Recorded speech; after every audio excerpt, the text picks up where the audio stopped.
Yes, it might be wintry in the northern part of India, but all the action is focused on the coast of Visakhapatnam.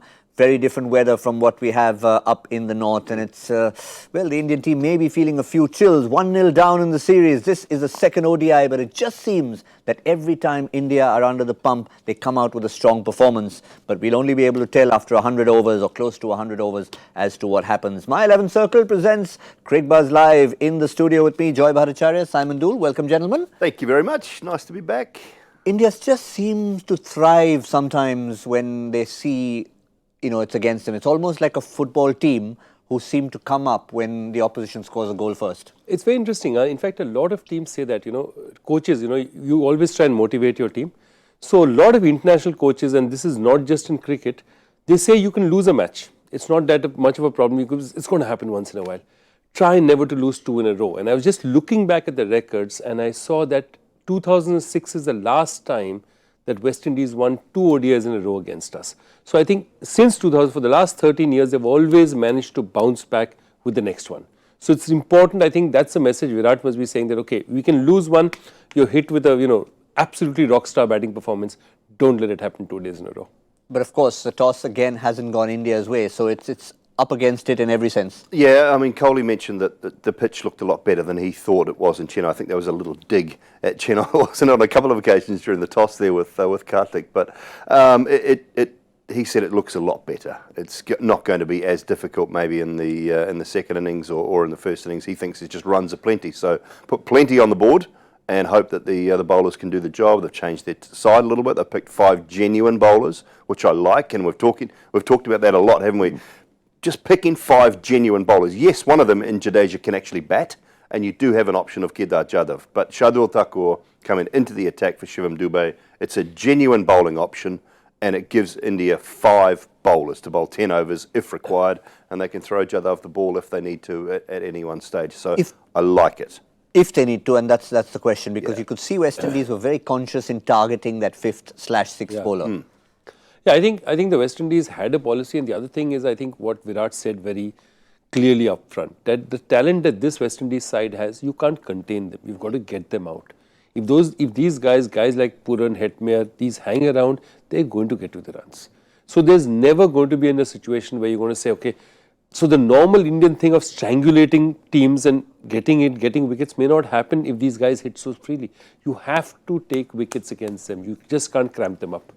And of course, if there's one slight weakness that the West Indies had in that first ODI, which was tempered over by that fabulous batting performance, it was the lack of experience of a Sunil Ambriz. But they have managed to get Evan Lewis back fit, so it looks even more lethal at the top, with Hope, Lewis, Hetmyer, Puran in the top 4. And the like-for-like replacement in a sense, mirror image, the leg spinner goes out, Hayden Walsh Jr., in comes the left-arm spin of Kari Pierre. So that's sort of, again, for the West Indies, looking a little stronger with Lewis back. Yeah, definitely. Left-hand, right-hand combination at the top, obviously, then Hetmyer to come and Puran to come. So a lot of left-handers in that side. So, that's probably the reason for Kuldeep staying.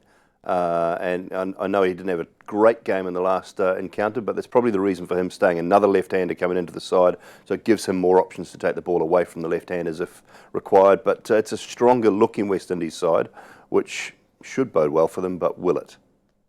Yep, but you've still got time, by the way, to make any changes, given the fact that the captains have made a couple of changes to your My 11 Circle team. So what we like to do here is to try and get a little bit of advice from our panel. And today's question is, who would you nominate as captain, in the sense that who do you feel will get you the most points? So it's always a bit of a tough one. Virat Kohli playing a landmark game today, by the way, his 400th in India colours across all formats. So that's going to be a landmark for him. And of course, we know Virat Kohli is invincible at Vizag. So would you think of someone like a Virat Kohli as captain, or would you look more? Let me think really deeply about it. I'd go with Virat Kohli, maybe. Rohit Sharma today, for me, he very rarely fails twice.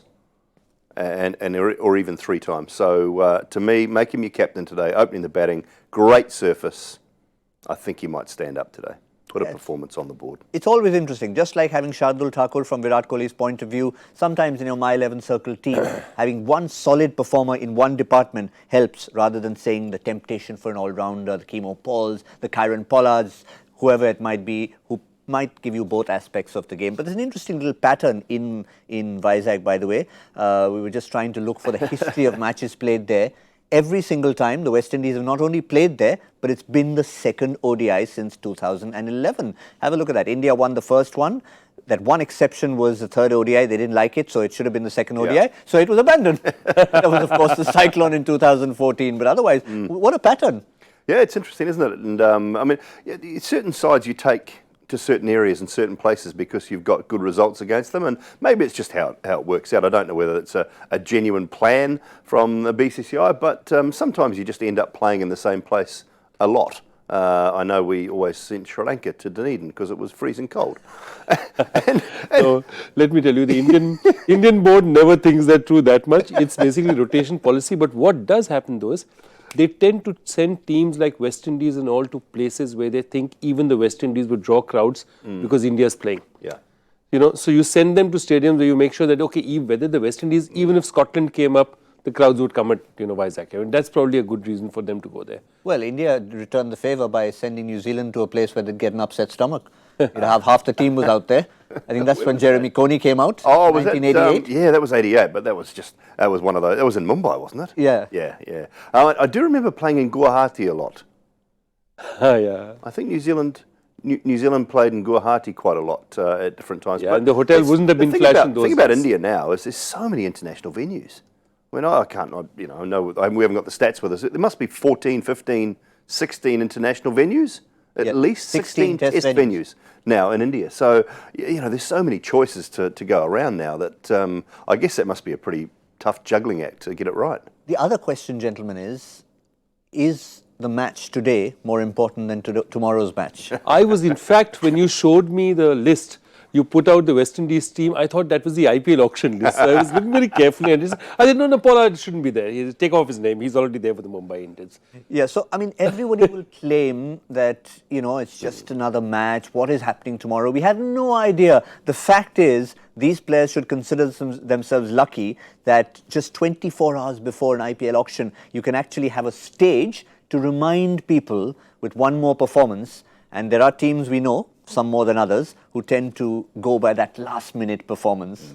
You have Everybody wants the star of the moment, but Mumbai more so than anyone. Yeah. They've always picked up the shining light of the last little while. I remember going back to 2014, Corey Anderson put on a performance. Now, New Zealand are generally playing around the time of the auction in that January period. New Zealand are always playing at home. Now, Corey Anderson put a couple of scores together. I think one of them was 100 just prior to the auction in 2014. Mumbai bought him for $750,000. It was the fastest ODI 100 at the time. And Richard Levy did the same? Richard Levy, Mumbai bought him. They always seem to buy the flavour of the month. Whether that works for them or not, I don't know, and it generally hasn't. But it's a good time to put a performance on the board. JB Dumini, 2009, exactly the same thing. Just before the auction, went for 950,000. And the most fascinating part of it is not that Mumbai is the only one. Just last year, there's one certain gentleman called Shivam Dubey who was playing a Ranji Trophy match. But it wasn't a 4-day match, but he hit 5 sixes against Baroda. And I think 5 is the amount of crores he got for that just the next day. Darcy Short. Darcy Short, yeah. Rajasthan Royals. He got the nickname Dot Ball Darcy at the IPL because he couldn't hit it off the block. But yet he was the leading run scorer in the Big Bash. So it does not work all the time. You have to actually think, and that's why all these teams now have great analysts. And the analytics team work so hard around, okay, does he play spin? Where's he going to play? Is he going to be able to do the job for us in here? And they're better at it now than they have been. We'll bring you the West Indies list, but what about one of their players who, strangely enough, doesn't play in the CPL, has been brilliant in this series, especially in that first ODI. He's one of the rocks of that middle order, but will he actually get picked up at the IPL auction? He doesn't seem to think it's such a big deal. This is what Shea Hope had to say. Well, I'm sure it would, but as I said, that's secondary. We came here to play a series against India and to win a series against India, so whatever comes secondary, that's, as I say, secondary. So I'm sure some of the guys will be looking forward to that auction, but we have the Indian series to play, and that's the main thing right now. Shay. I'm sure some of the guys are looking forward to the auction. I'm sure you are. That smile said it all. I'll just tell you one thing. This is just like that question at every Miss World, Miss Universe competition. What do you want to do? I want to do it all for world peace. That's the reason I'm here, for the empowerment of women and world peace. And those are the problems I plan to solve this year. Obviously, all the heads of state of the countries can't solve it. They're going to solve it in their 1 year by going from country to country. So it's exactly like that. Let's be completely honest. I mean, how much does the West Indies play against a central contract? We've tried to figure out some numbers based on last year's payments, but let's say at one of the top 5-10 West Indies players will make around about $250,000 to $300,000 in a year if they play all formats and most of the games. Now, what was Shimron Hetmeyer last year? Yeah, he was on 600, more than 600,000. So it's life-changing. And that was the thing, the point I made about Corey Anderson. Everybody knew at lunchtime in that game, it was all around the ground.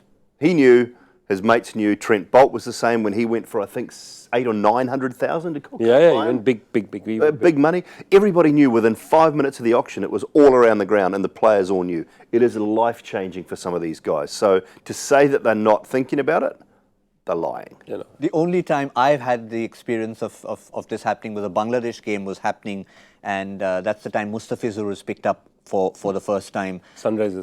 By the Sunrisers. And he actually finished his bowling spell and came back and just whispered to me, he said, I'm not supposed to be talking to you, but can you tell me how much I've gone for?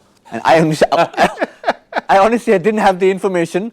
By the time the innings finished, I did relay it to him, and that's it. His focus was just somewhere else. No, that's the point. You see, the first thing that even when we compare this money, say 250 to 300,000, it's not that he's risking any of this money by playing in the IPL, because his tournament, this money is there anyway. Just a window. So think of it that he's going to make probably double of what he makes in an entire year for playing for 55, 60 days of cricket.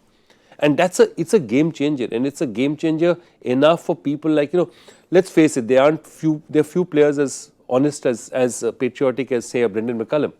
Let's look at that list, And important, I think, look at all the list of players who haven't played at all. Yeah.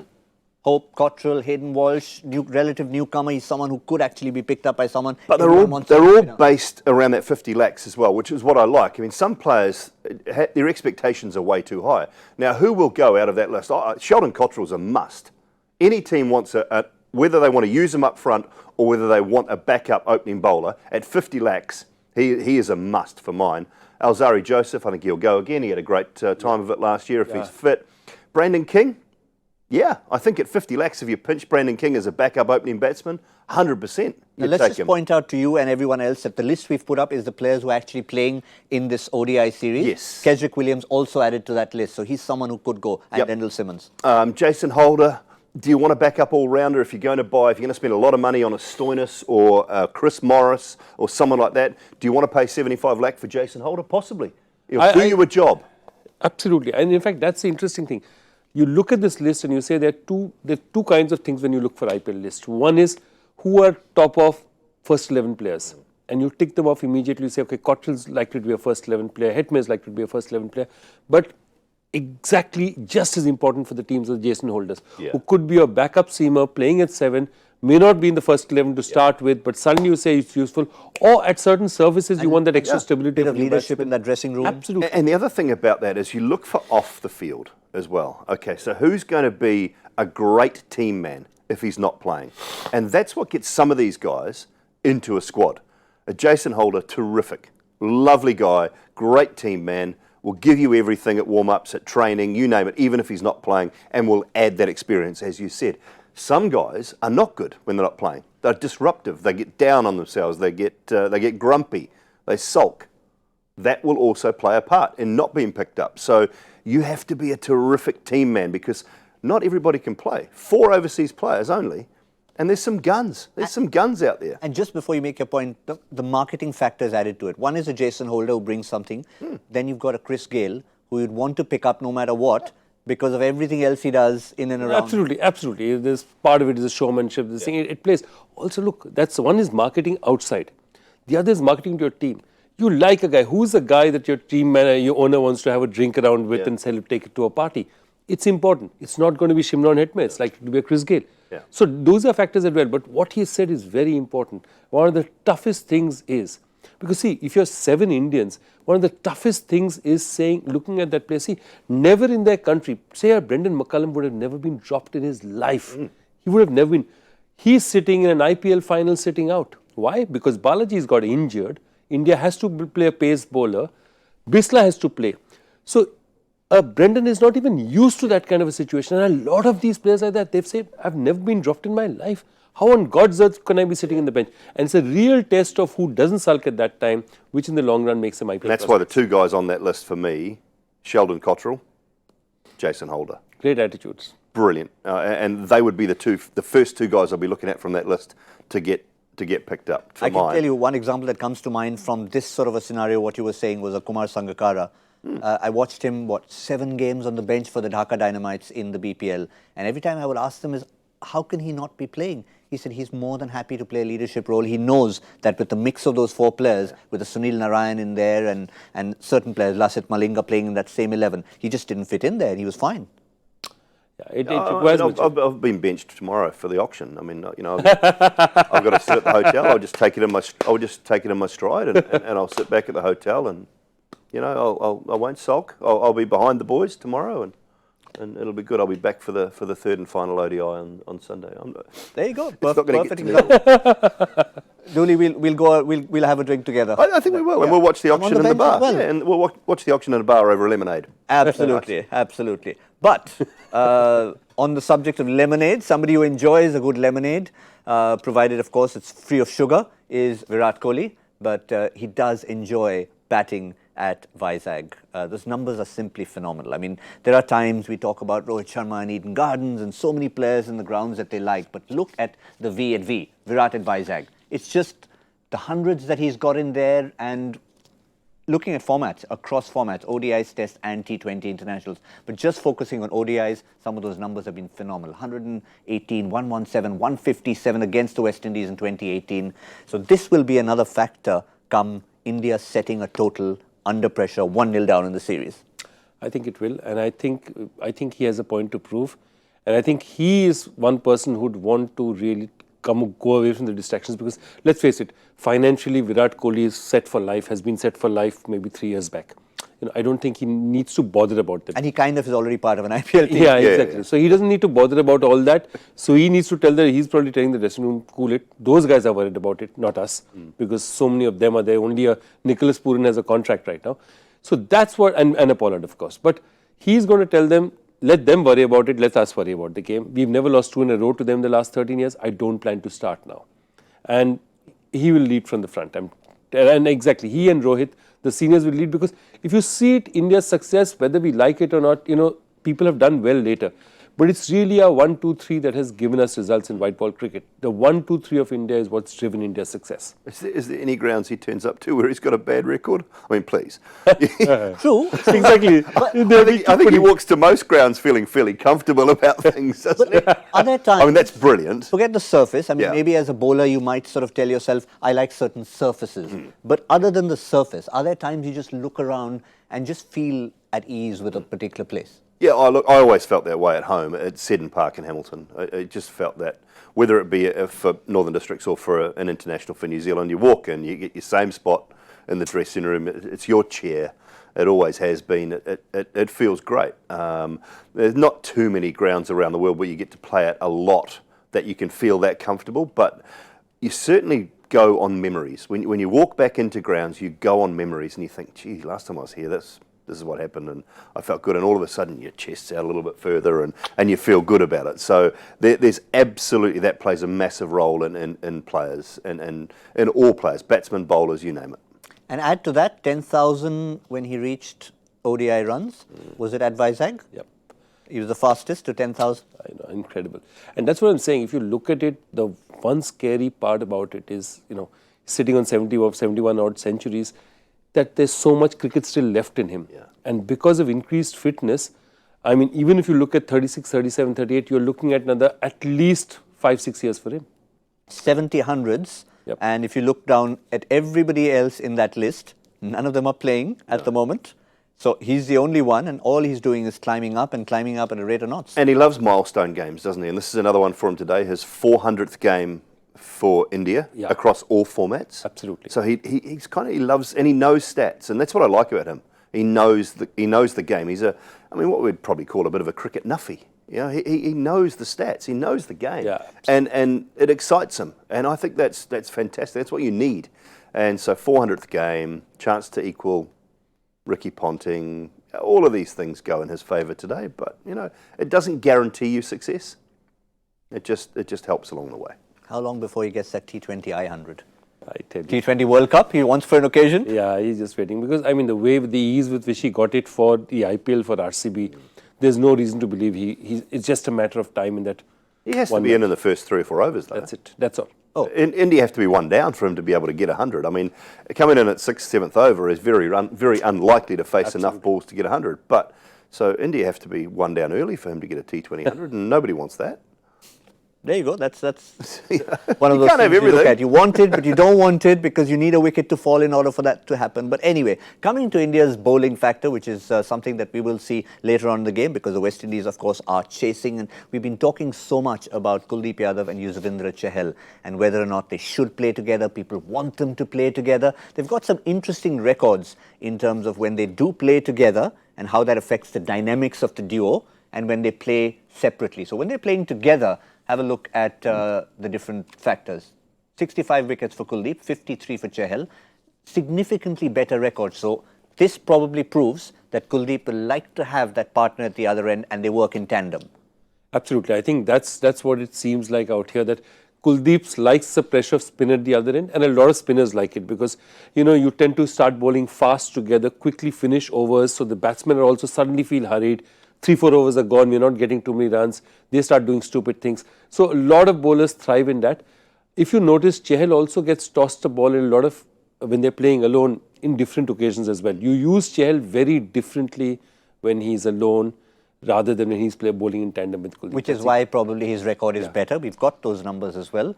For Chahal, when only one is playing separately, so Kuldeep Yadav 31, Chahal 32, average significantly better as well as the economy. So you can see Chahal is not averse to being the only spinner in the side. No, he's not. He performs better when he's on his own. But I think if you take it across the board, both when they're together, the record together I think is a lot better from an Indian point of view. From a total, yes, Chahal's economy is a little bit higher, his average is a little bit higher. But if you lump those two together and you say they're 20 overs on average through the game, it just makes for far better reading for mine. And you know, I know India worry consistently about that little bit of batting, that extra batting, that they sort of almost like to middle load rather than just pick their best 5 bowlers.